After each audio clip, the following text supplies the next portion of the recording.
Hello everyone, welcome back to Feedback IS.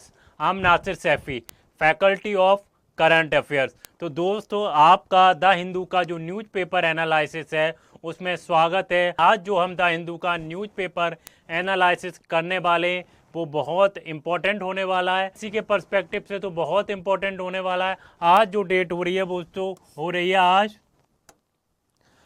4 अगस्त। 4 अगस्त का newspaper analysis करने वाले हैं।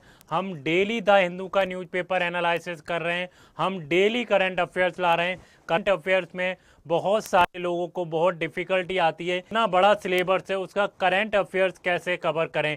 करंट अफेयर्स बड़ा डायनामिक है, फिर उसको यूपीएससी के सिलेबस से कैसे लिंक करें। डिफिकल्ट टास्क होता है। बहुत सारे बच्चों को क्या आती है, करंट अफेयर्स को कवर करने में बहुत दिक्कत आती है। इसलिए हम करंट अफेयर्स को बहुत ईजी वे में समझाने की कोशिश करते हैं और हम सारा करंट अफेयर कवर करेंगे। आपके प्रीलिम्स से पहले जो 2026 का प्रीलिम्स होने वाला है उससे पहले हम करंट अफेयर्स का कंपाइलेशन देंगे, जिससे आपको प्रीलिम्स निकालने में आसानी हो। एक कम से कम 1.5 साल का वो कंपाइलेशन होगा। हम वो आपको पीडीएफ के फॉर्म में प्रोवाइड कराएंगे। तो इसलिए आप बस पढ़ते रहिए, आप फीडबैक आईएएस को देखते रहिए, तो आपका बहुत फ़ायदा होने वाला है। आगे बढ़ते हैं और जल्दी से हम देख लेते हैं आज के मोस्ट इम्पॉर्टेंट आर्टिकल कौन से। यूपीएससी के लिहाज से जो द हिंदू का न्यूज़पेपर एनालिसिस है उसके लिए सबसे इम्पोर्टेंट आर्टिकल कौन से, चलिए देखते हैं और आगे बढ़ते हैं। हमारा सबसे पहला आर्टिकल क्या है दोस्तों? What is the first article of today's the Hindu newspaper analysis.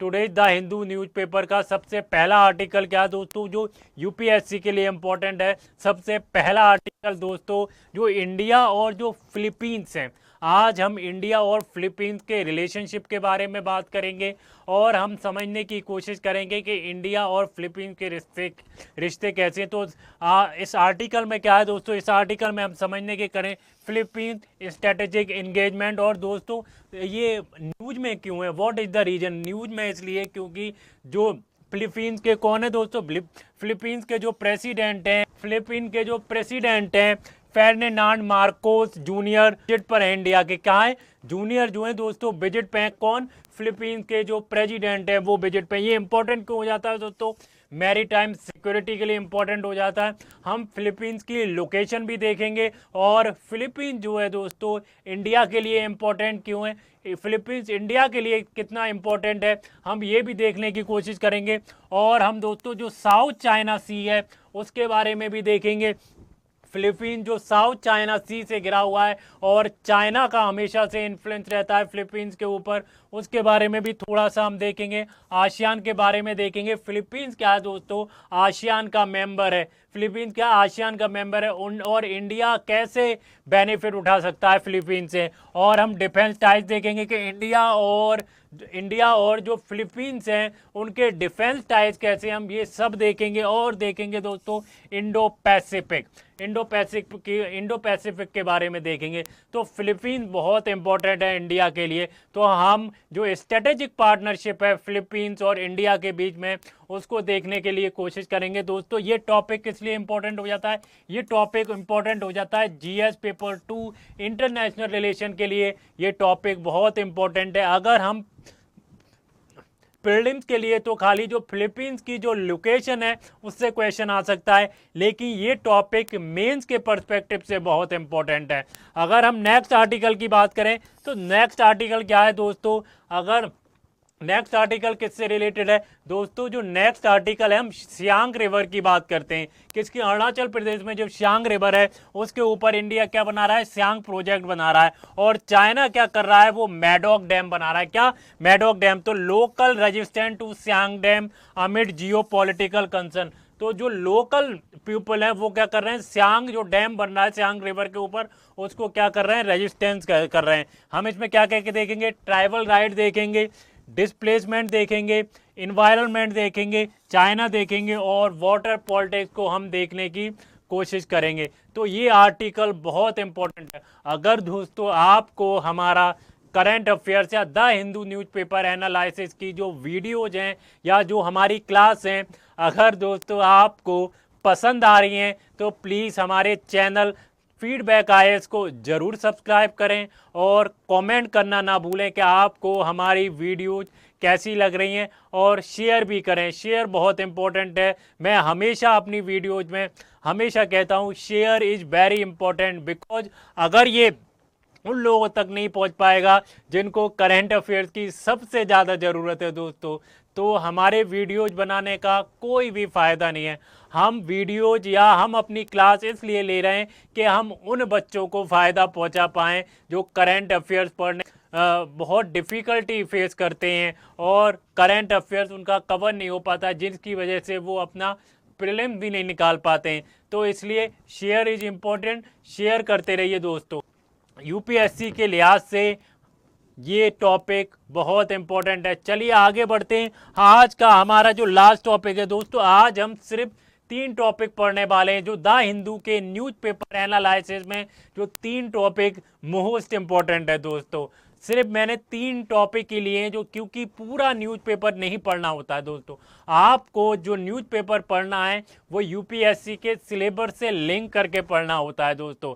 अगर आप इररिलेवेंट चीज़ें पढ़ लेंगे तो आपका टाइम वेस्ट होगा और कुछ भी नहीं होगा, क्योंकि यूपीएससी में जो क्वेश्चन आएंगे जो सिलेबस में है, सिलेबस में जो टॉपिक है उसी से क्वेश्चन आएंगे। आप अगर पॉलिटिक्स पढ़ लेंगे, एंटरटेनमेंट पढ़ लेंगे, क्राइम्स को पढ़ेंगे तो दोस्तों आपका प्रीलिम नहीं निकलने वाला। इसलिए हमेशा दोस्तों सिलेबस एक साइड सिलेबस रखें और एक साइड आपको न्यूज़पेपर पढ़ना है। जो भी आप आर्टिकल पढ़ें तो आप देखें कि क्या ये हमारे सिलेबस में डिफाइन है, ये टॉपिक क्या हमारे सिलेबस से ये लिंक हो रहा है या नहीं हो रहा है। क्या ये हमारे सिलेबस से लिंक हो रहा है, तब आप यूपीएससी का सिलेबस कंप्लीट कर पाएंगे और अपने जो आपका जो डायनामिक पार्ट है, सबसे बड़ा डायनामिक पार्ट है करंट अफेयर्स को आप कवर कर पाएंगे। तो आप दोस्तों करंट अफेयर को बिल्कुल भी स्किप ना करें। करंट अफेयर एक बहुत बड़ा पिलर है अगर आपको यूपीएससी क्लियर करना है। अगर आपको यूपीएससी निकालना है तो करंट अफेयर्स को बिल्कुल स्किप ना करें। हमारा आज का जो आर्टिकल है दोस्तों, right to repair and cultural knowledge. क्या है दोस्तों?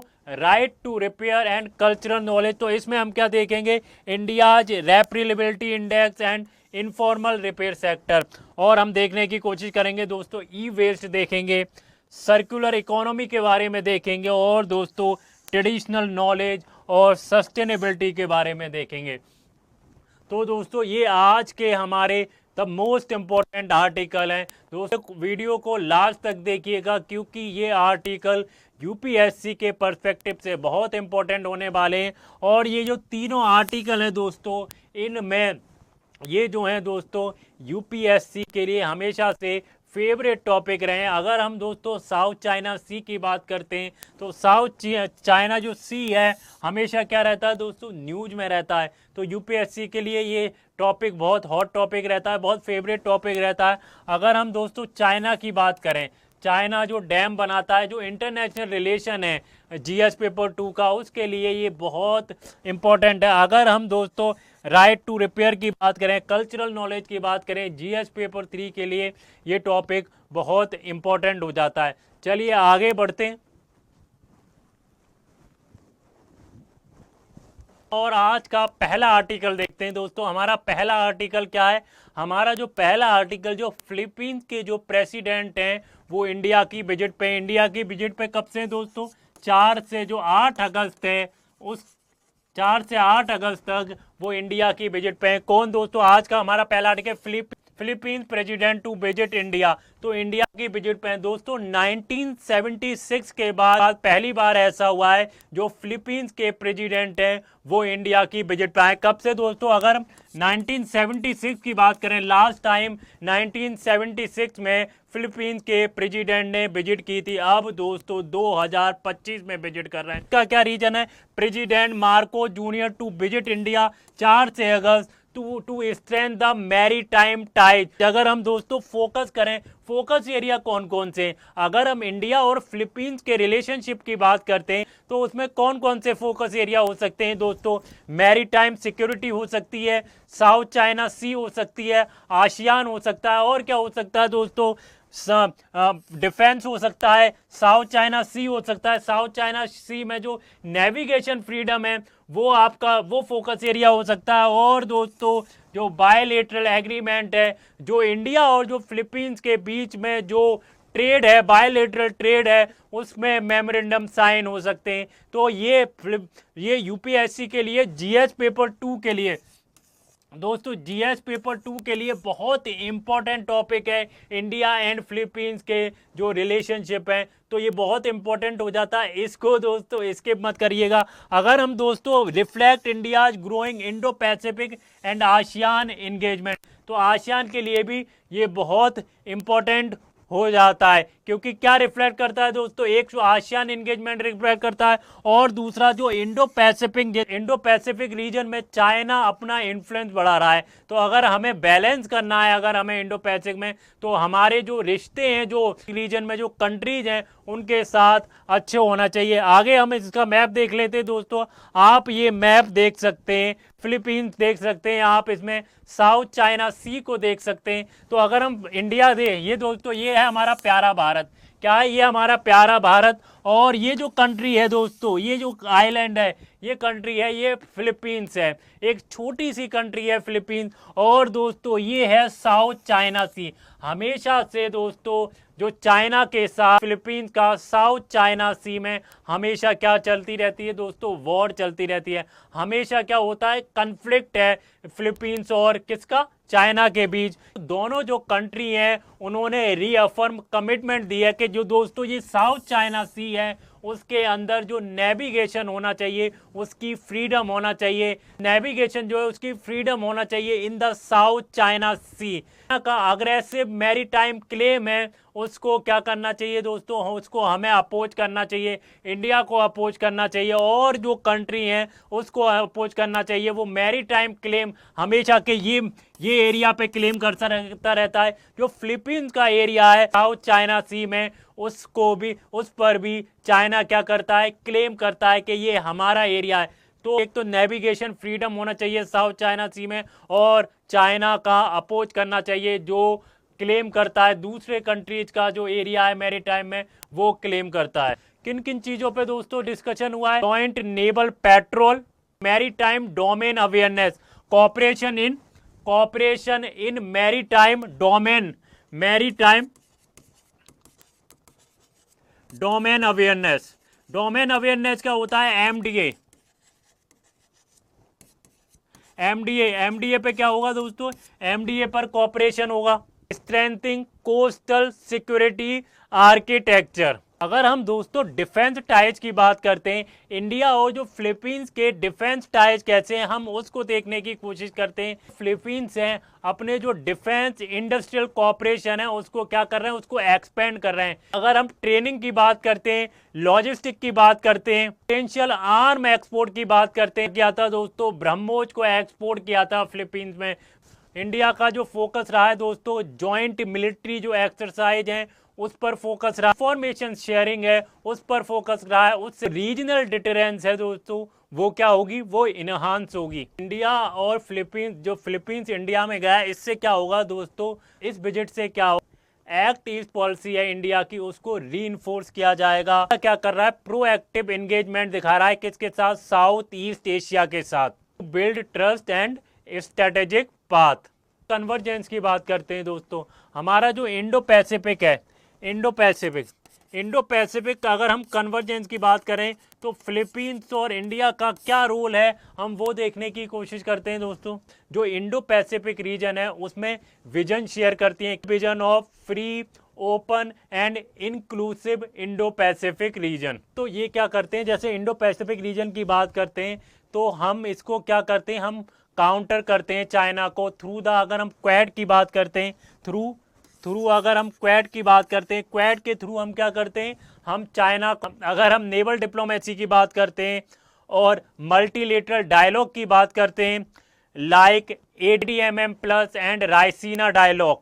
1976 में मार्कोस एसआर ने विजिट किया था इंडिया में, 2025 में मार्कोस जूनियर ने विजिट किया है और 2022 से 2025 के बीच जॉइंट नेवल एक्सरसाइज हुई हैं और जो रायसीना डायलॉग मीट्स हुआ है। तो हमने समझने की कोशिश की जो इंडिया और जो फिलीपींस के रिश्ते हैं उसको ब्रीफ में समझने की कोशिश की, और जो फिलीपींस के जो प्रेसिडेंट हैं आफ्टर 1976 के बाद उन्होंने विजिट किया है। कितने 1976 के बाद उन्होंने इंडिया को विजिट किया है। चलिए आगे बढ़ते हैं और नेक्स्ट आर्टिकल की तरफ बढ़ते हैं। हमारा नेक्स्ट आर्टिकल क्या है? China mega dam and Siang project controversy. ये समझने की कोशिश करते हैं दोस्तों, ये बहुत इंपॉर्टेंट टॉपिक है। पीएससी के लिहाज से बात करें तो ये बहुत इंपॉर्टेंट टॉपिक है। अगर हम दोस्तों बात करें सियांग रिवर के ऊपर इंडिया क्या कर रही है, एक सियांग प्रोजेक्ट बना रही है, उसके ऊपर जो है सियांग डैम बना रही है जो हाइड्रो पावर डैम है। किसके ऊपर बना रही है दोस्तों? ये अगर सियांग रिवर है तो सियांग रिवर के ऊपर क्या बनाया जाता है? बनाया जा रहा है सियांग रिवर के ऊपर सियांग डैम बनाया जा रहा है जो हाइड्रो पावर डैम है। कैसा है? हाइड्रो पावर इलेक्ट्रिसिटी जनरेट करेगा। अगर दोस्तों हम बात करते हैं 11,500 मेगावाट क्या करेगा? इलेक्ट्रिसिटी को जनरेट करेगा। कि फिर इससे क्या होगा? ये one of the largest hydro power dam बन जाएगा। 11,500 मेगावाट जो इलेक्ट्रिसिटी है वो इस डैम से क्या होगी? दोस्तों डैम से जनरेट किया जाएगा। 11,500 जो इलेक्ट्रिसिटी है वो इस डैम से जनरेट होगी। बताइए दोस्तों, ये जो लोकल पीपल है प्रोजेक्ट जो सियांग प्रोजेक्ट है उसका प्रोटेस्ट क्यों कर रहे हैं? प्रोटेस्ट क्यों कर रहे हैं उसका सबसे बड़ा रीजन आप मुझे बताइए कि लोग प्रोटेस्ट क्यों कर रहे हैं। आप मुझे कमेंट में बताइए। जो सियांग प्रोजेक्ट है जो सियांग रिवर के ऊपर बन रहा है, कहाँ? अरुणाचल प्रदेश में। जहाँ अरुणाचल प्रदेश में जो सियांग रिवर के ऊपर सियांग प्रोजेक्ट बनाया जा रहा है या हाइड्रो पावर डैम बनाया जा रहा है, उसको लेकर जो पीपल हैं वो प्रोटेस्ट क्यों कर रहे हैं, लोग प्रोटेस्ट क्यों कर रहे हैं, उसका रीजन क्या है दोस्तों? बड़ा रीजन क्या है दोस्तों? जो 1.5 लाख जो लोग हैं वो क्या हो जाएंगे? डिस्प्लेस हो जाएंगे, वो बेघर हो जाएंगे। कितने? 1.5 लाख लोग बेघर हो जाएंगे। स्पेशली कौन सी ट्राइब से आते हैं? जो दोस्तों आदि ट्राइब से आते हैं वो 1.5 लाख लोग क्या हो जाएंगे? बेघर हो जाएंगे और डिस्प्लेसमेंट हो जाएगा। इसलिए जो सियांग रिवर पर जो प्रोजेक्ट बनना है, Siang project hydro power dam है जो one of the largest dam बनने जा रहा है, इसलिए उस डैम का क्या कर रहे हैं? जो वहां के जो लोकल पीपल हैं उसका क्या कर रहे हैं? उसका प्रोटेस्ट कर रहे हैं। 27 villages could be submerged. Local people हैं उनका कहना है कि जो प्रोजेक्ट है सियांग रिवर के ऊपर उसको प्रॉपर्ली कंसल्टेड नहीं किया गया, उसको प्रॉपर्ली हमसे कंसल्ट नहीं किया गया। Loss of homes, culture and livelihood. ये दोस्तों मैडोक डैम बना रही है। किस पर बना रही है दोस्तों? सांगपो रिवर जो इंडिया में क्या कहलाती है दोस्तों? ब्रह्मपुत्र रिवर कहलाती है। जो चाइना क्या कर रही है? चाइना एक मैडोक डैम बना रही है। क्या बना रही है दोस्तों?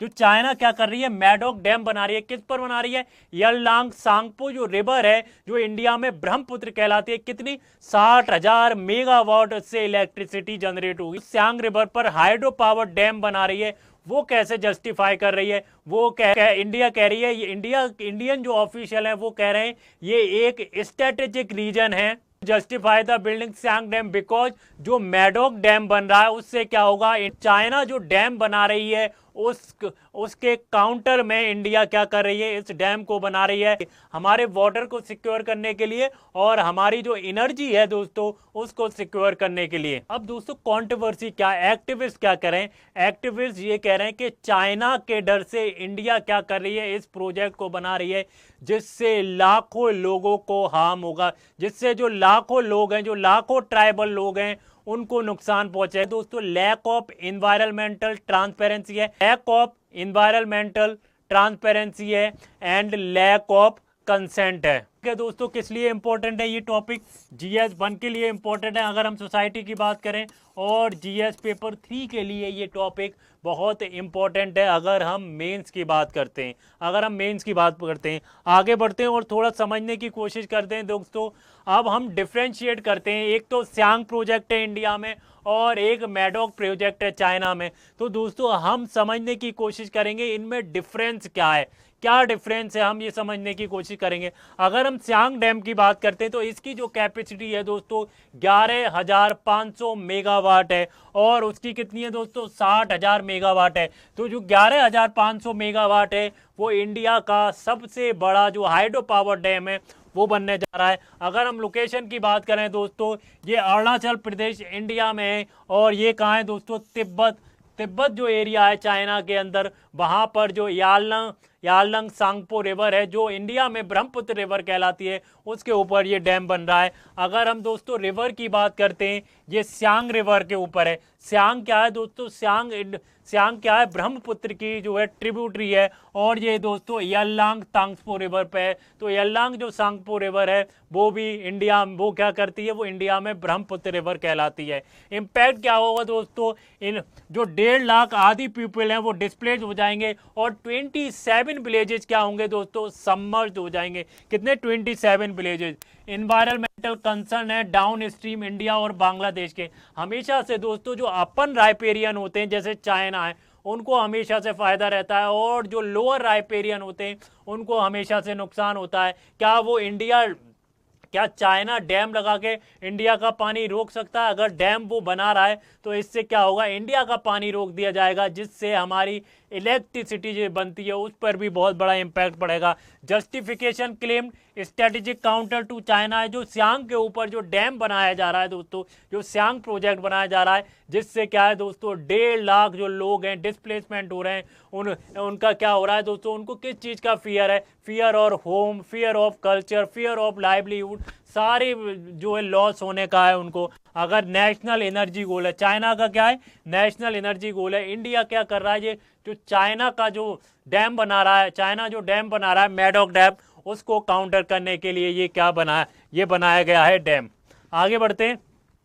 अच्छा, इंडिया के कंसर्न क्या है और लोकल अपोजिशन क्या है? इंडिया के क्या कंसर्न दोस्तों, इंडिया का कंसर्न है countering the Chinese up stream control. अगर मान लीजिए ये रिवर, ये ब्रह्मपुत्र रिवर है, चाइना का जो डैम है मैडॉक बन रहा है, और इंडिया का यहाँ है, तो अगर चाइना क्या करती है, पानी को वहाँ रोक देती है, तो इंडिया के पास तो बिल्कुल पानी नहीं आएगा। अगर पानी नहीं आएगा तो इलेक्ट्रिसिटी कैसे जनरेट हो पाएगी अरुणाचल प्रदेश में? तो इंडिया का सबसे बड़ा कंसर्न है counting Chinese upstream control and securing energy in north east. अगर हम नॉर्थ ईस्ट की बात करें, अगर दोस्तों वाटर नहीं आएगा तो इलेक्ट्रिसिटी कैसे जनरेट होगी? अगर इलेक्ट्रिसिटी जनरेट नहीं होगी तो नॉर्थ ईस्ट का डेवलपमेंट कैसे हो पाएगा? तो ये जो है इंडिया का कंसर्न है। अगर हम लोकल अपोजिशन की बात करें, लोकल पीपल हैं वो क्यों प्रोटेस्ट कर रहे हैं, वो क्या अपोज कर रहे हैं? तो दोस्तों वो कह रहे हैं कि violation of the tribal consent. ये जब प्रोजेक्ट बन रहा था तो ट्राइबल से तो कंसेंट ही नहीं किया गया, लोकल पीपल से तो बिल्कुल भी कंसेंट नहीं किया गया। अगर लोकल पीपल का जो एरिया है वहां पर अगर आप कोई डैम बनाने जा रहे हैं या हाइड्रो पावर प्रोजेक्ट बनाने जा रहे हैं, तो आपकी ये रिस्पॉन्सिबिलिटी बनती है, जो ट्राइबल पीपल हैं, जो आधी कम्युनिटी है, उनसे आपको क्या करना चाहिए था, कंसेंट लेना चाहिए था। और इन्वायरमेंटल एंड कल्चरल लॉस है दोस्तों, इन्वायरमेंटल ट्रांसपेरेंसी तो जीरो है, इन्वायरमेंटल ट्रांसपेरेंसी है ही नहीं। और दूसरा जो कल्चरल का लॉस हो रहा है, उनके home, loss of home, culture and livelihood, सब का लॉस हो रहा है। जो आदि कम्युनिटी है उनका क्या है, आदि कम्युनिटी। तो हमने दोस्तों ये समझने की कोशिश की। अब हम 2024 और 2025 की बात करते हैं। Opposition by Siang indigenous forum allegation of coercion. 2025 की बात करें, political backing grow citing China dam at the ticking time of bomb. आगे बढ़ते हैं, और आज का हमारा नेक्स्ट आर्टिकल क्या है दोस्तों, लास्ट आर्टिकल आज का, right to repair and digital memory. अगर हम इंडिया ने मई 2025 में क्या किया, मई 2025 में इंडिया इंडेक्स को क्या कर लिया, अडॉप्ट किया। रिपेयबिलिटी इंडेक्स का क्या मतलब है दोस्तों, आसानी से किसी भी इलेक्ट्रॉनिक जो डिवाइस है रिपेयर कर सकते हैं, चाहे मोबाइल फोन्स हो या लैपटॉप हो, कि उनको कितनी इजी तरीके से हम क्या कर सकें, रिपेयर कर सकें। ये क्या है दोस्तों, नए रूल भी आए, ई वेस्ट रूल जो 2025 में आ गए। इंडिया अडॉप्ट द रिपेयबिलिटी इंडेक्स, और उसको सपोर्ट करने के लिए क्या है दोस्तों, ई बेस्ड रूल्स आ गए, जिसमें क्या है दोस्तों कि हम कितनी आसानी से रिपेयर कर सकें। क्या रिपेयर कर सकें, इलेक्ट्रॉनिक डिवाइस, मोबाइल फ़ोन हो गए, लैपटॉप हो गए। प्रॉब्लम क्या है, व्हाट द प्रॉब्लम? प्रॉब्लम ये है, अगर हम रूरल इंडिया की बात करें, मान लीजिए अगर मैं रूरल इंडिया में रह रहा हूं, अगर मेरा फ़ोन ख़राब होगा तो मैं दोस्तों उसको क्या करूंगा, मैं रिप्लेस नहीं करूंगा, मैं नया फ़ोन नहीं खरीदूंगा, मैं रिपेयर करूंगा। तो हमेशा जो विलेजेज में क्या होता है, वो नई चीज़ नहीं खरीदते हैं, वो रिपेयर कराना पसंद करते हैं। अगर मेरा फ़ोन आज ख़राब होगा तो पहले मैं अगर रिपेयर कराऊंगा, अगर रिपेयर नहीं ठीक होता है तब मैं नया फ़ोन खरीदूंगा। क्या होता है रूरल इंडिया में, क्या होता है, वो रिपेयर पर ज़्यादा बिलीव करते हैं, ना कि रिप्लेसमेंट में। नाउ जो बिग टेक कंपनी है दोस्तों, जो बड़ी बड़ी जो कंपनीज हैं, इलेक्ट्रॉनिक्स मोबाइल फ़ोन्स की बात करते हैं या लैपटॉप की बात करते हैं, तो उनको बहुत होता है रिपेयर करना, या बहुत ज़्यादा एक्सपेंसिव पड़ता है रिपेयर करना। मान लीजिए दोस्तों, अगर मैंने आईफोन ख़रीदा है, अगर मेरा फ़ोन ख़राब होता है या कुछ होता है तो उसको रिपेयर नहीं किया जा सकता। अगर रिपेयर भी होगा तो बहुत एक्सपेंसिव होता है। इसलिए जो बड़ी बड़ी जो कंपनी है वो रिपेयर नहीं करती, क्योंकि बहुत हार्ड होता है रिपेयर करना और बहुत एक्सपेंसिव होता है। इससे क्या हो रहा है, जो इनफॉर्मल रिपेयर वर्कर हैं, जो जॉब है दोस्तों वो जा रही है, और जो उनकी नॉलेज और जो स्किल है वो डिसअपियर हो रही है। अगर हम लोकल, अगर हम क्या कहते हैं, रूरल एरियाज में बात करें या छोटे शहरों में बात करें, उनमें क्या होता है दोस्तों, जो रिपेयर वर्कर्स होते हैं उनके पास कोई भी काम नहीं है, उनकी जॉब जा रही है, और जो उनकी स्किल है और जो उनकी नॉलेज है वो धीरे धीरे क्या कर रहे हैं, उनकी जो स्किल है वो खोते जा रहे हैं। तो रिपेयरेबिलिटी है, या कोई भी डिवाइस को, इलेक्ट्रॉनिक डिवाइस को रिपेयर करना इतना इम्पॉर्टेंट क्यों है? इम्पॉर्टेंट इसलिए कि अगर हम दोस्तों रिपेयर कराएंगे, जो ई वेस्ट है वो क्या होगा, ई वेस्ट क्या होगा दोस्तों, रिड्यूस होगा, और ई वेस्ट रिड्यूस होगा। और दूसरी चीज़ जो है दोस्तों, इकोनॉमिक और सोशल सिक्योरिटी होगी। जो अगर हम रूरल इंडिया की बात करें, अगर कोई रिपेयर वर्कर है तो उसको क्या होगा दोस्तों, काम मिलेगा, तो इकोनॉमिक सस्टेनेबिलिटी होगी। क्या होगी, जो कंज्यूमर्स के जो राइट हैं जो उसके पास हैं उसको क्या करेगा, उसको प्रोटेक्ट कर पाएगा। हमारे पास जो डिवाइस है उसको फिक्स करने का हमारे पास राइट होगा, जो हम चीज़ ओन कर रहे हैं उसके पास राइट होगा, तो हम कंज्यूमर राइट को क्या कर पाएंगे, प्रोटेक्ट कर पाएंगे। दोस्तों हमारे पास ट्रेडिशनल नॉलेज है, हमारे पास जो स्किल है रिपेयर करने की, उसको हम सेव कर पाएंगे इन द इनफॉर्मल सेक्टर। उस आर्टिकल में इतना ही था दोस्तों। अगर आपको दोस्तों मेरा वीडियो पसंद आया हो तो इसे प्लीज़ लाइक करें, शेयर करें, और कमेंट्स में ज़रूर बताएं आपको मेरा वीडियो कैसा लगा। तो stay happy, stay learning and stay focus. Bye bye, thank you guys.